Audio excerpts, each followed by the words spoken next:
বুকে হাত দিয়ে বলেন তো দেখি, বড় মাদ্রাসা, বড় বিল্ডিং মানে বড় মাদ্রাসা।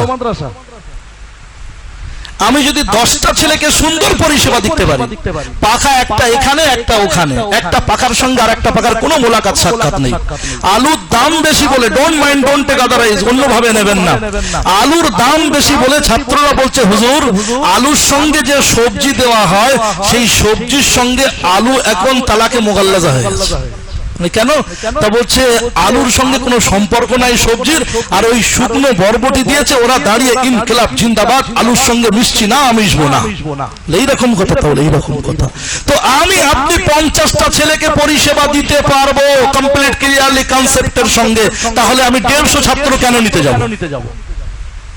50টা ছেলেকে বাজারে সুন্দর করে তৈরি করে আমি আমার প্রতিষ্ঠানকে চমকে দিই না, চমকাবে না? চমকাবে না। একটা মাদ্রাসায় 500 ছেলে পড়ে, রাবেতায় 5 জনের নাম আসে না। একটা মাদ্রাসায় 50 জন ছেলে পড়ে, রাবেতায় 15 জন ছেলের নাম এসেছে মহাজাতি সদনে, তাকে আপনার চৌধুরী সাহেব সালাম দিচ্ছেন, আসো ভাই তোমাকে সালাম দিই, come on the stage and speak about it matter. এবার কথা বলো তুমি কিভাবে এই তৈরি করলে। তাহলে আমি 500 মাদ্রাসা 500 ছাত্র লালন পালন করলাম, আমার কাছে লালিত পালিত হলো, আমাকে মহাজাতি সদনে কাম অন দ্য স্টেজ বলে আমাকে ওয়েলকাম করা হলো না। আর একজন ভাই তিনি 50টা ছাত্র নিয়ে মাদ্রাসা তৈরি করে তাকে আপনার অনারেবল রেসপেক্টেবল গেস্ট বানিয়ে আর কাম অন দ্য স্টেজ বলা হচ্ছে। মঞ্চে আসুন ভাই। আপনাদের সকলকে অন্তরস্নিগ্ধ সাধুবাদ মোবারকবাদ জ্ঞাপন করে বক্তব্যের পরিধি নির্দিষ্ট সময়সীমায় অল্প পরিসরে স্বল্প কথায় কিছু বলবার আশা রাখছি। সম্মানীয় সুধী সুপ্রিয় উপস্থিতি, উলামায়ে কেরামদের মুখনিসৃত বাণী আমরা শুনলাম এবং বড়দের পক্ষ থেকে যা ডিরেকশন এবং নির্দেশন ছিল সেগুলো নির্দেশনা অনুযায়ী আমরা আমাদের বড়দের কাছ থেকে কর্ণগোচরে আমার হয়েছে, আমাদের শুনেছি আমরা। আমি একটা ছোট্ট কথা, এই শতাব্দীর প্রথম দশকের শেষের দিকে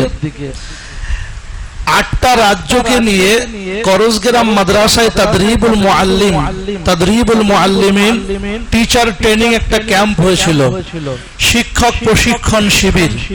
তো সেখানের দ্বিতীয় দিনের শেষ বৈঠকে, শেষ নশিস্তে দারুল উলুম দেওবন্দের তদানীন্তন শিক্ষা অধিকর্তা নাজিমে তালিমাত জনাব হযরত মুফতি মুজিবুল্লাহ সাহেব রাহিমাহুল্লাহ তাআলা, উনি ওনার একটা সফর বিবৃতি ভ্রমণ কাহিনী শোনাচ্ছিলেন, দিয়ে বললেন ফরেন কান্ট্রিতে বিদেশে একটা সফরে যাওয়ার উদ্দেশ্যে যখন এয়ারপোর্ট থেকে ওনাকে রিসিভ করা হলো, নির্দিষ্ট স্থানে যখন পৌঁছালেন তো বক্তব্যের শুরু হওয়ার ঠিক কিছু পূর্বে ওনাকে একজন most important and vital person, একজন খুব গুরুত্বপূর্ণ ব্যক্তিত্ব, উনি প্রশ্ন করছেন, স্যার আপনাদের দারুল উলুম কত বড়? দারুল উলুম কত বড়? তো বলছে মুঝে মালুম নেই। তো উনি অবাক বিস্ময়ে হতবাক হলেন। দারুল উলুম দেওবন্দের একটা গুরুত্বপূর্ণ টিচার, অত্যন্ত গুরুত্বপূর্ণ শিক্ষক, ইনি শিক্ষা অধিকর্তা নাজিমে তালিমাত, আর সেই দারুল উলুমের পরিধি বলয় দারুল উলুম কত বড়? জাস্ট সিম্পল কোশ্চেন, একটা সাধারণ প্রশ্নের উত্তরে উনি লাদ্রি বলছেন, মুঝে মালুম নেই, আমার জানা নেই। তো একথা বলে সবার মনে কিউরিওসিটি, একটা কৌতূহল তৈরি করলেন। কৌতূহল তৈরি করে আসাম, ত্রিপুরা, ঝাড়খণ্ড, বিহার, পশ্চিম বাংলা আর আপনার মেঘালয়, এইভাবে 8টা রাজ্যের উপস্থিত উলামায়ে কেরামকে সামনে রেখে উনি বললেন, কি আপকো ইস বাত সে তাআজ্জুব নেহি হো রহি হ্যায়? আপনারা আশ্চর্য হচ্ছেন না? তো সবাই বললেন জি হ্যাঁ আমরা আশ্চর্য। আমরা কি ভাই আশ্চর্য হচ্ছি না? হচ্ছি না।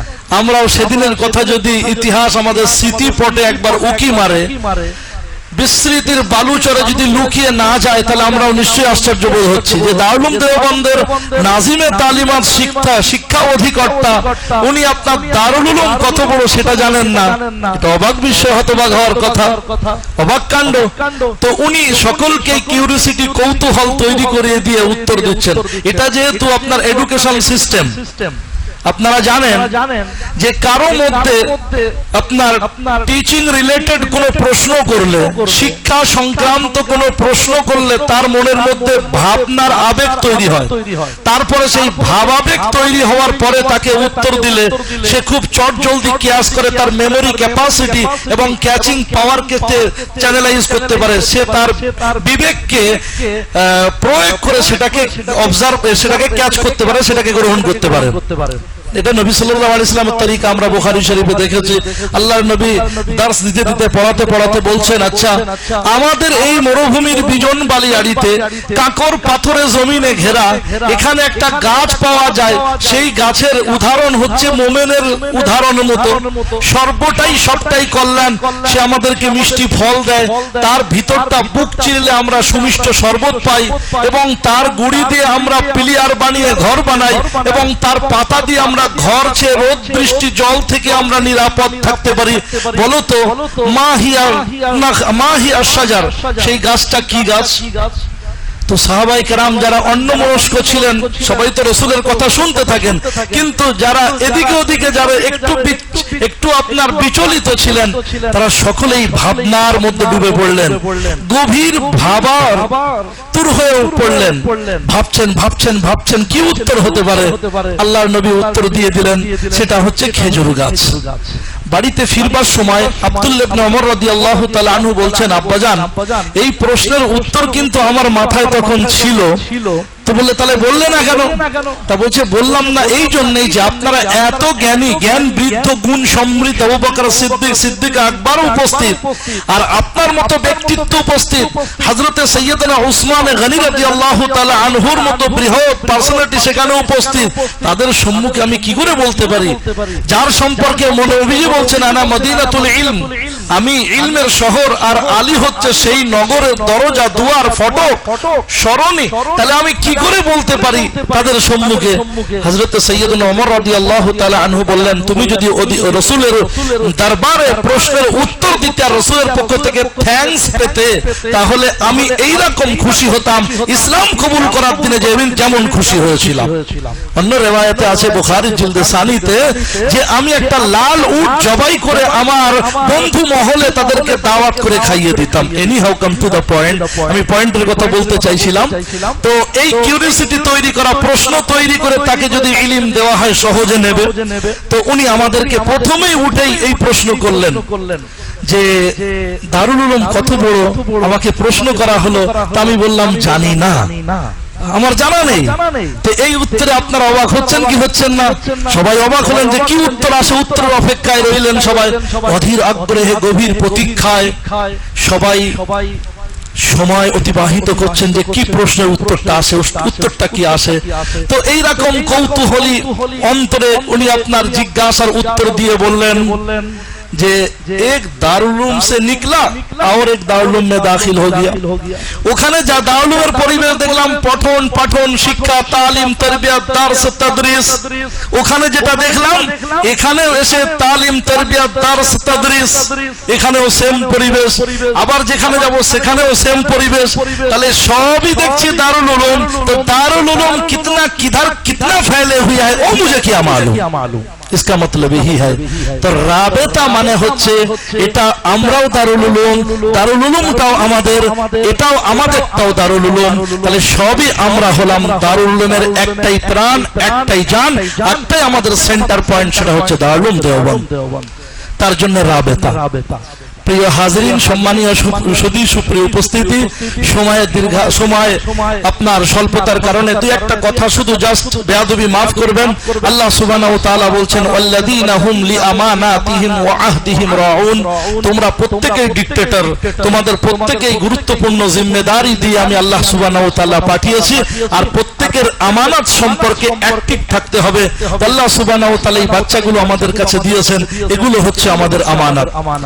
আমি আলহামদুলিল্লাহ আল্লাহ সুবহানাহু ওয়া তাআলা দারুল দেওবান থেকে যা কিছু করবার করেছি, এদিকেও এসে ক্লাস 9 এর পর থেকে আবার আপনি এমএ বিএ বিএড সব আলহামদুলিল্লাহ করেছে। তো আমাকে অনেকে পরামর্শ দিয়েছিল, আপনি তো জলসায় সাধারণ শ্রোতাকেও বুঝিয়ে দেন আর ক্লাসেও বুঝিয়ে দেন, বিএড করার কি দরকার ছিল? আমার মনে একটা গরম ছিল, তাই তো বিএড করারই বা কি দরকার? আমি তো চাকরি বাকরি করবো না, জাস্ট পড়াশুনো করাবো, তো বাচ্চাদের মাদ্রাসায় পড়াবো, তো বিএড করার কি দরকার? তো প্রথম দিনে ক্লাসে গেলাম, একজন ম্যাডাম এলেন, এসে বলছে কে কে বোর্ড মুছতে পারো? বোর্ড বোর্ড ব্ল্যাকবোর্ড, ব্ল্যাকবোর্ডের বাংলা কি? আয়াতুল্লাহ ভাই বললেন, তো ব্ল্যাকবোর্ড কিছু কিছু শব্দ আছে বাংলা করলে বুঝে আসবে না। যেমন ব্ল্যাকবোর্ড, আপনি যদি আপনার বাচ্চাকে বলেন ব্ল্যাকবোর্ড মানে কৃষ্ণ ফলক, বাংলা বুঝতে পারবে না। সিনেমা হল রিক্সাওয়ালা বোঝে কিন্তু বাংলা বোঝে না, প্রেক্ষাগৃহ। ফুটবল সবাই জানে কিন্তু এর বাংলা পদগোলক অনেকেই জানে না। তো সব জিনিসের বাংলা আপনার কোথাও যেখানে সম্ভব সেখানে আমরা নেব, আর যেটা আমাদের অন্য থেকে বাংলা এসে ব্যবহার হয়েছে সেটা আমাদের বাঙালি হয়ে গেছে। আরবিতে মুআররাব আছে না, তো বাংলায় মুবাদ্দাল আছে, বুঝেছেন? আরবিতে মুআররাব আছে, তো অন্যের ভাষা আরবিতে ঢুকে ব্যবহার হলে সে তো আরবি হয়ে যায়। একেই তো হযরত মুআররাব বলে নাকি হুজুর? বাইরে থেকে এসে অন্যের কোন ভাষা সে যদি আরবির আঁচলে ঢুকে পড়ে আরবির হেজাব পরে নেয়, তাহলে তাকে তো আমরা মুআররাব বলি, যে আরবি হয়ে গেছে। আরবি ছিল না, অন্যের ভাষা লুকিয়ে চুরিয়ে গোপন ফটকে আপনার অনুপ্রবেশ করেছে উইদাউট পাসপোর্ট এন্ড পারমিশন, যে মানুষের মুখে ব্যবহার হতে হতে হতে হতে সে মুআররাব। যারা তারা বলে দিয়েছেন এ আরবি ছিল না, আরবির পরিবার ভুক্ত হয়ে গেছে, কে মুআররাব বানানো হয়ে গেছে। তো অনেক ভাষা বাংলায় ঢুকে মুবাদ্দাল হয়ে গেছে। চেয়ার, চেয়ারের বাংলা কে বলবে? পেন, পেনের বাংলা কে বলবে? বলে কলম, বলে কলমটা খাঁটি আরবি। ইকরা বিসমি রাব্বিকাল্লাযী খালাক, খালাকাল ইনসানা মিন আলাক, ইকরা ওয়া রাব্বুকাল আকরাম আল্লাযী আল্লামা বিল কলম। মুফতি সাইদ আহমদ পালনপুরি সাহেব রাহিমাহুল্লাহ তাআলা, আমি ওনার কাছে তিরমিজি এবং বুখারী এক বছরে উনি দুটো কিতাব পড়িয়েছিলেন দাওরা হাদিসে। তো উনি বলছেন মাওলানা ইকরা, প্রথম ইকরা মানে ছাত্র জীবনে পড়ো, আর দ্বিতীয় ইকরা ওয়া রাব্বুকাল আকরাম কোথায় বক্তব্য দিতে যাবে তার আগে পড়ে নিও, পড়াতে যাওয়ার আগে পড়ে নিও, আর পড়া সবকিছু কমপ্লিট, কলমের সহযোগিতা নিয়ে কিছু লিখে পরবর্তী প্রজন্ম নেক্সট জেনারেশনকে কিছু দিয়ে যাও। এই জন্য আল্লাহ সুবহানাহু ওয়া তাআলা, আর ইলম পড়া ছাড়া আল্লাহর প্রিয় হওয়া যায় না। মুফতি সাইদ আহমদ পালনপুরি সাহেব হুজুর রহমাতুল্লাহ আলাইহি ক্লাসে বারবার বলতেন, মেরে প্যারে बच्चों किताबे खरीदो, पढ़ो पढ़ो पढ़ो, पढ़ने से इल्म आता है, पढ़ाने से इल्म नहीं आता है। और फन मुताला करके पढ़ाइयो, फन मुताला করে পড়াতে হবে। নহু যে হেদায়েতুন নূহ কেউ যদি পড়ান তাহলে তাকে আপনার আসান নূহ পড়তে হবে। আসান নূহ পড়লে কোনো ওই বাচ্চাকে যদি আপনি আসান নূহর সঙ্গে অ্যাটাচমেন্ট করিয়ে দেবেন, তখন ওই বাচ্চা সহজে বুঝে যাবে। কোনো বাচ্চাকে ক্লাসে গিয়ে আপনি কবিতা বলবেন যে আতা গাছে তোতা পাখি, তো পরের লাইনটা বলে দেবে ডালিম গাছে মৌ, তার মানে ওটার মুখস্থ আছে। ওর মুখস্থ বিদ্যার সঙ্গে নতুন আরেকটু অ্যাটাচমেন্ট করিয়ে যখন দিয়ে দেবেন না, ও সহজে নিয়ে নেবে। আমাদের আলিয়া ইউনিভার্সিটির আমার আইডিয়াল টিচার লখনৌ বাড়ি ডক্টর মেরাজ আহমেদ সাহেব, উনি বলেন যে আলিয়া মাদ্রাসায় যারা আসে তারা তো খুব বেশি আপনার আরবি সম্পর্কে বোঝে না, তো আপনি এত লম্বা চওড়া আরবি বক্তব্য তাদের কিভাবে বোঝালেন? তা উনি বললেন যে সবাই বিসমিল্লাহ দিয়ে শুরু করে, আমি আউযুবিল্লাহ দিয়ে শুরু করলাম। তো সেজন্য কিছু কিছু বাচ্চা বোঝে না, তার উপরে চাপানো হয়, চাপাতে চাপাতে সবাই মিলে চাপিয়ে যায়। কুদরির বোঝা, সারে তাজিবের বোঝা, আর আপনার কাফিয়ার বোঝা, আর এমনি ভাবে কোরআন তার কালাম পাকের বোঝা, একসঙ্গে ও হজারা বলা করে দেয় যে কার পড়া করবে, চল কারো পড়া করবো না। দিয়ে মাগরিবের পরে কিতাব খুলে ওর পড়া সব মুখস্থ, কারো পড়া করে না। এই জন্য আপনি 2 লাইন 3 লাইন দেন, প্রথম থেকে অভ্যস্ত বানিয়ে নেন। এইভাবে করতে করতে আলহামদুলিল্লাহ ওই বাচ্চাকে পিয়ার দেন, মহব্বত দেন, ভালোবাসা দেন, দেখবেন ওই বাচ্চা ইনশাআল্লাহ সবসময় পর্যন্ত কিছু একটা করে দেখাবে। আল্লাহ সুবহানাহু ওয়া তাআলা বোঝার তৌফিক দিয়ে কথা গুটিয়ে নিয়ে আসছি। সম্মানীয় সুধী সুপ্রিয় উপস্থিতি আমার, তো আল্লাহ সুবহানাহু ওয়া তাআলা আমানত সম্পর্কে আমাদেরকে জিজ্ঞাসা করবেন। এজন্য আমরা প্রত্যেকেই সজাগ থাকবো, সক্রিয় থাকবো। আর একটা কথা মনে রাখবেন, এখন হচ্ছে আপনার বাচ্চা সবার কম, ইচ্ছাকৃত ভাবে হোক অনিচ্ছাকৃত ভাবে হোক, স্বেচ্ছায় হোক অথবা ইচ্ছার বিরুদ্ধে হোক। আমাদের বাংলায় তবু স্লোগান আছে গাড়ির পিছনে হাম দো হামারা দো। আর ত্রিপুরায় গেলাম জলসায় করতে, ওখানে লেখা আছে গাড়ির পিছনে আমরা দুজনে আমাদের এক।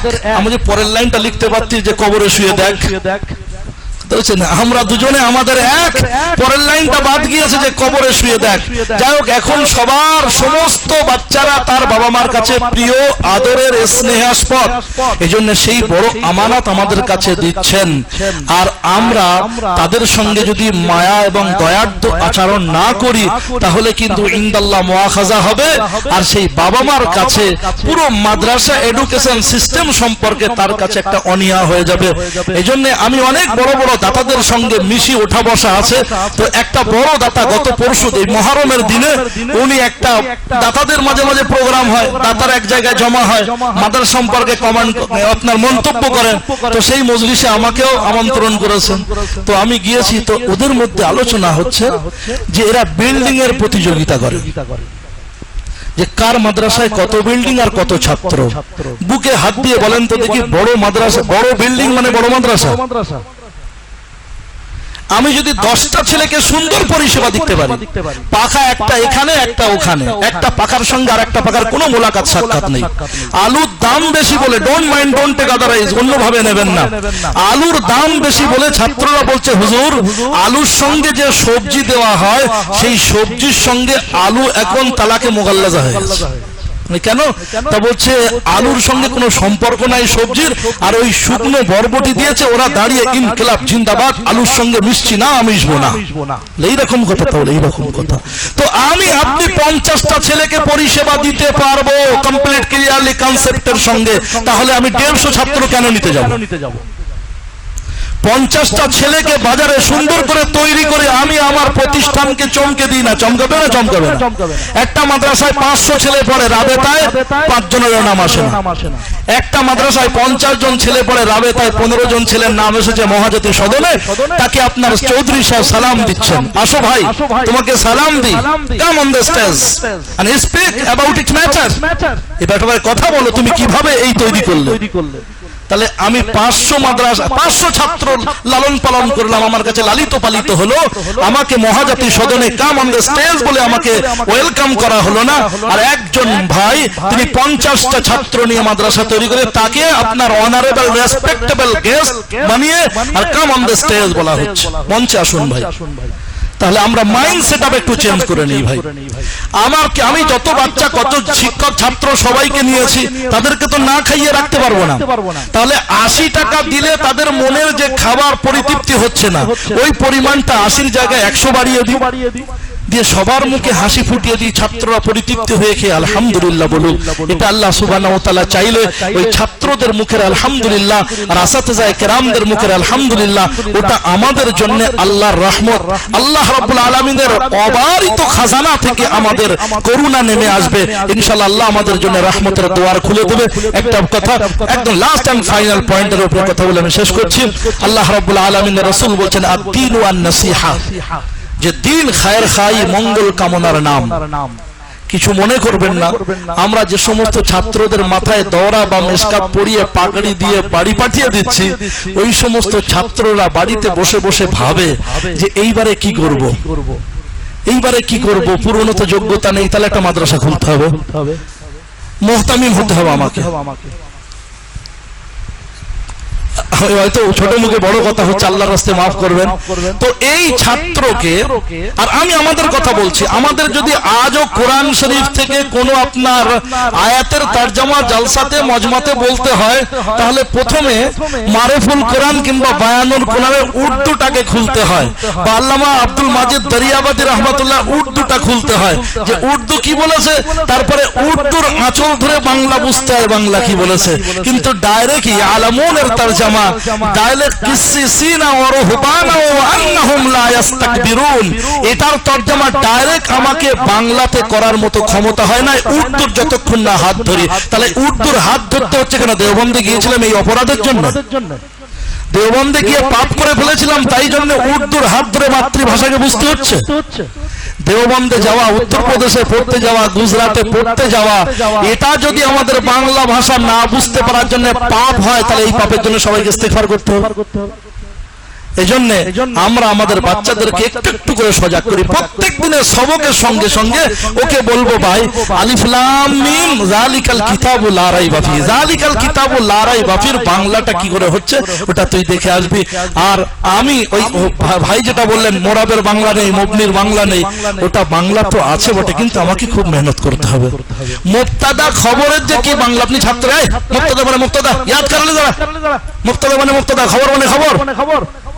তো ওকে যদি আপনি বলেন যাই মুবতাদা মানে হচ্ছে উদ্দেশ্য আর খবর মানে হচ্ছে বিদেহ, উদ্দেশ্য আর বিদেহ, ওকে যদি আপনি বাংলা ভাষায় বুঝিয়ে দেন যে কারো ব্যাপারে কোনো কিছু বললে, সংবাদ দিলে, কোনো কিছু আপনার জানালে যেই পাখা ঘুরছে, তো পাখা এটা হচ্ছে মুবতাদা আর ঘুরছে এটা হচ্ছে খবর।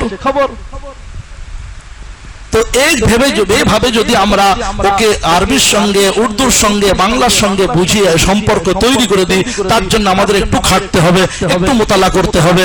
আমরা আল্লাহ সুবহানাহু ওয়া তাআলার কাছে তৌফিক চাইবো যে ছাত্র জীবনে যে মেহনত করে আমরা দারুল দেওবন্দের ময়দান জয় করেছিলাম, ছাত্র জীবনে যে আপনার স্টাডি করে, যে মোতালা করে আমরা শাহীর ময়দান দখল করেছিলাম, ছাত্র জীবনে যে মোতালা স্টাডি করে আমরা মাজাহিল উলুমের অন্যান্য রাজ্যের ছাত্রদেরকে টেক্কা দিয়েছিলাম, আমরাও ইনশাআল্লাহ সেই কমিটমেন্ট আর সেই হার্ড ওয়ার্কিং পাওয়ার, সেই খাটার ক্ষমতা আজও আমাদের মধ্যে আছে, আজও ইনশাআল্লাহ খাটবো।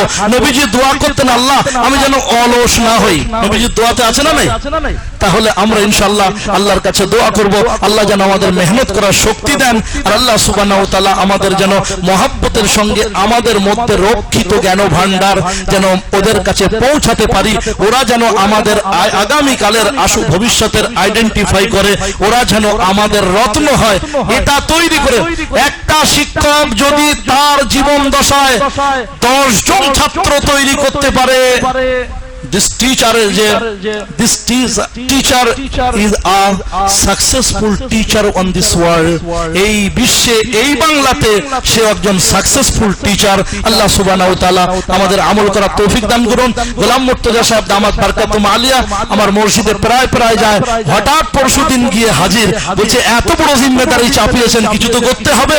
আলহামদুলিল্লাহ, এত খেটেছেন, পরিশ্রম করেছেন, ওনার আপনার ভক্ত অনুরক্তদেরকে নিয়ে আল্লাহ সুবহানাহু ওয়া তাআলা প্রত্যেককে উত্তম বদলা, উত্তম প্রতিদান দান করুন। আমি আমার পক্ষ থেকে এবং আর আমার মসজিদের পক্ষ থেকে ওনাকে থ্যাঙ্কস জানাচ্ছি, ওনাকে ওয়েলকাম জানাচ্ছি। আমাদের মসজিদের সেক্রেটারি সাহেব জনাব হাজী আকরাম সাহেব দামাত বারকাতুম আলিয়া, উনি আসার জন্য ইচ্ছা প্রকাশ করেছিলেন কিন্তু আসেননি। উনি বিশেষ করে রাবেতা বা বিশেষ করে পশ্চিম 24 পরগনার, দক্ষিণ 24 পরগনার মাদ্রাসাকে খুব মহব্বত করেন, ভালোবাসেন। উনি ওনার পক্ষ থেকে আপনাদের সকলকে হার্দিক অভিনন্দন জানিয়েছেন। ওনার শারীরিক অসুস্থতার জন্য উনি আসতে পারেননি, উনি আপনাদের কাছে দোয়া চেয়েছেন। এখানে এসে আমি একটা জিনিস খুশি হয়েছে, ওনাকে জানিয়ে দিই বিষয়টা। সেটা হচ্ছে আমি কয়েকবার এই মাদ্রাসায় জলসায় এসেছি ওনার কাছে, তো জলসায় আসার পরে ওনাকে কতগুলো বিষয় কোট করে গিয়েছিলাম। কেন একটা ফুলের টব লাগাতে পারেন না? এই উঠানটাকে আঙিনাকে সুন্দর করে বাঁধাই করতে পারেন না? হ্যাঁ, একটা ফুলের টব কত দাম? কত দাম? একটা সুন্দর করে বানাতে পারেন না? তো আলহামদুলিল্লাহ এসে ওনাকে থ্যাঙ্কস, ওয়েলকাম করেছি যে আপনি উঠোনটাকে কলকাতা বানিয়ে ফেলেছেন, এই জন্য আপনাকে ডবল থ্যাংক ইউ। প্রিয় ভাই আমরা আমাদের মাদ্রাসাকে সুসংগঠিত করে, সুন্দর করে আমরা মানুষের কাছে তুলে ধরার চেষ্টা করব। আল্লাহ সুবহানাহু ওয়া তাআলা আমাদের সকলকে বোঝা, জানা এবং হযরতরা যে সমস্ত কথা বললেন সেই মতো আমল করার তৌফিক দান করুন। আজকে গোটা বাংলার প্রান্তে প্রান্তে প্রত্যেকটা জেলায় যে সমস্ত প্রোগ্রাম হচ্ছে, আর যারা অবজারভার হিসাবে এবং অ্যাজ এ রিপ্রেজেন্টেটিভ হিসাবে যারা এসেছেন, সকলকে অন্তরস্নিগ্ধ প্রণাম, সাধুবাদ, প্রণয়, প্রীতি, আন্তরিক শুভেচ্ছা, সালাম এ জানিয়ে আমি আমার বক্তব্যের জবনিকা ইতি সমাপ্তি ঘোষণা করছি। ছোট হয়ে বড় কথা হয়তো মুখ থেকে বেরিয়ে গেছে বেয়াদবি বশত অথবা ইচ্ছার বিরুদ্ধে, অনিচ্ছায়, আল্লাহর রাস্তায় মাফ করবেন। ওয়া আখিরু দাওয়ানা আলহামদুলিল্লাহি রাব্বিল আলামিন।